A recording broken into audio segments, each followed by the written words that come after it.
गल सुनाओ सब ठीक ठाक अपनी अपनी भैन भरा सारे राजी बाजी। हाँ जी अलहमदुलिल्लाह शुक्र अल्लाह दा असीं भी ठीक ठाक है। हाँ जी शाम का ब्लॉग शुरू कर लिया है घर की रेसिपी के नाल। असीं बना रहे हैं जी अज आलू ते पकौड़ियाँ। ठीक है जी घे साडा गर्म हो गया, प्याज शामिल कर दिए जी।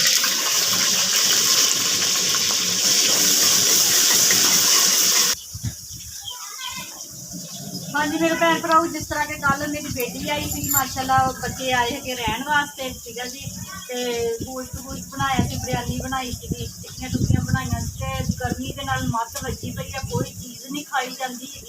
ठीक है जी तो अज तो मैं कहा चलो आलू पकौड़ियाँ बना लेंदे है ते चलो बच्चे रोटी तो खाणगे। पता नहीं की गल गर्मी है बस पानी पी हुंदा हैगा वा ते रोटी जरा भी नहीं खा हुंदी हैगी आ। ते मेरे अपने मैदे नूं मसला बनया होया वा। जिद्दन दी मैं हॉस्पिटलों आई हैगी ना उदन दियां मेरियां लत्तां नूं कुछ हो गया हैगा वा। सारा दिन मैं मिट्टी तरह पई रहिंदी हैगी आ, इन्नी कुछ ज़्यादा तबीयत खराब है ना भी मैं बस की दसां भी 4 कदम भी मेरे को तुरिया नहीं जाता हैगा। ते कल मैं दम भी करवा के आई बीबी कोलों ते कुछ फर्क होया वा ते हुण फिर मैं कहा हांडी रोटी करके ना जाके बीबी कोलों दम करवा के आ गई हैं। मैनू ना मसला बन जाता है वा दम का। हॉस्पिटल च सीगी ना उत्थे छिले वालियां बुढ़ियां भी सीगियां, इस तरह सीगियां। मैं छिले मरग वाले घर नहीं जाती कि मैनू ना मना है छिले मरग वाला घर। तो बस जिद्दन दी हॉस्पिटलों आई है ना तो बस मेरिया लत्तां सुबह भी मैं रात 3 बजे की जागन डई सी ते इन्ना मैं सुबह उठने की कोशिश करा तो मेरे को उठा ना जाए। तो मियाँ जी फिर मेरे मैनू कहन उठ के सैल करके आ तो मैं फिर रोन लग पई। तो मैं क्या भी मेरिया लत्तां खत्म हो गई, मेरे को उठा नहीं जान दिया है।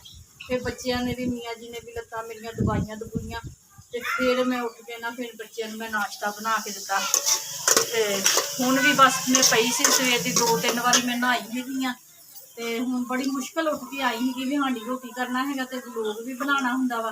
ठीक है जी मैं अपने भैन भरावां नूं दसां भी दुआ करियो मेरी ना तबीयत ठीक हो जाए। ठीक है जी तो प्याज साडे ब्राउन होए है। यह साडा मिर्च मसाला हैगा वा 3 चमचियां नमक दियां, 3 हैगियां मिर्चा दियां नमक दियां ते अद्धी चमची हैगी हल्दी दी। अदरक भी ये पा लिया होया वा, हरियां मिर्चां सारा कुछ कुट के रख लिया होया वा। तबीयत ठीक नहीं ना हैगी मैं उल्ट पुल्ट बोलती रहंदी हैगी।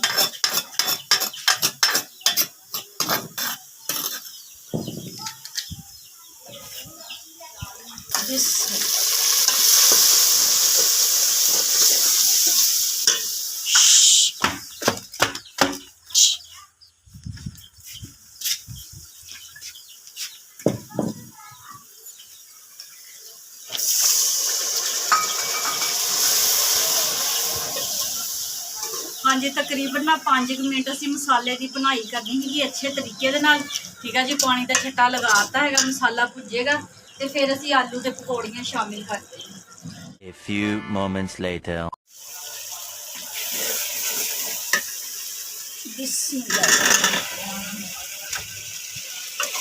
हाँ जी मसाला साडा अच्छे तरीके नाल भुज गया सी ते हुण साडे आलू आ जिहड़े इह विच पा लए हैगे आ ते नाल ही असीं पकौड़ियां विच पा लैणियां हैगियां जिहड़ियां ना घे च भुज जाण।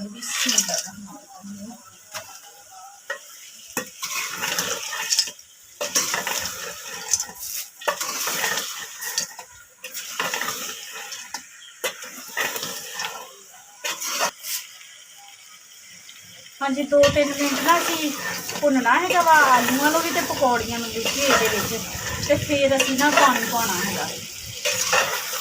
लगी आ सत्तू ते मैं हुण पीण लगी हैगी सत्तू। ठीक है जी ऐशा के पापा भी आ गए है ना ऐशा ही बना के लैके आई है सत्तू अपने पापा नूं भी दे के आई है थल्ले ते मेरे लिए भी उपर लैके आई है। ठीक है जी हुण हांडी पकदी है ते पका के तुहानूं दिखांदे आ साडा सालन किस तरह दा बनिया।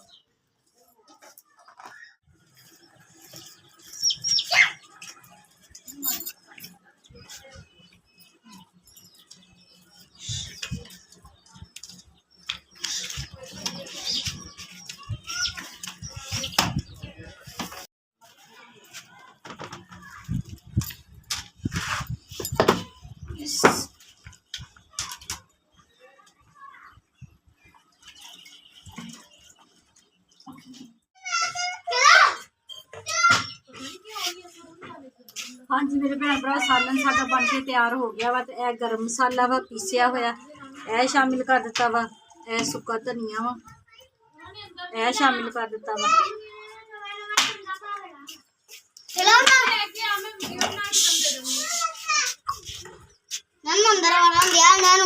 ਹਾਂ ਪੁੱਤਵਾੜੇ ਤੇ ਬਹੁਤ ਸਤਾਉਣ ਡਏ ਹੈਗੇ।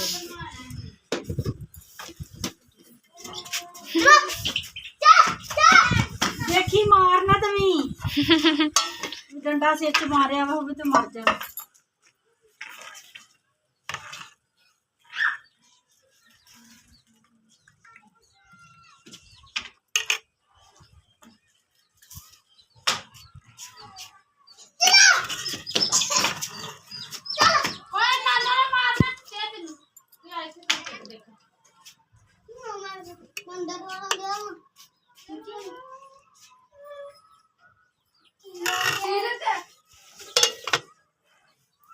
ਹਾਂਜੀ ਸਾਲਨ ਮਾਸ਼ਾਅੱਲਾ ਸਾਡਾ ਬਣ ਕੇ ਤਿਆਰ ਹੋ ਗਿਆ ਵਾ ਤੇ ਹੁਣ ਪੇੜੇ ਕਰਕੇ ਰੋਟੀ ਬਣਾ ਲਈਏ। ਠੀਕ ਆ ਜੀ।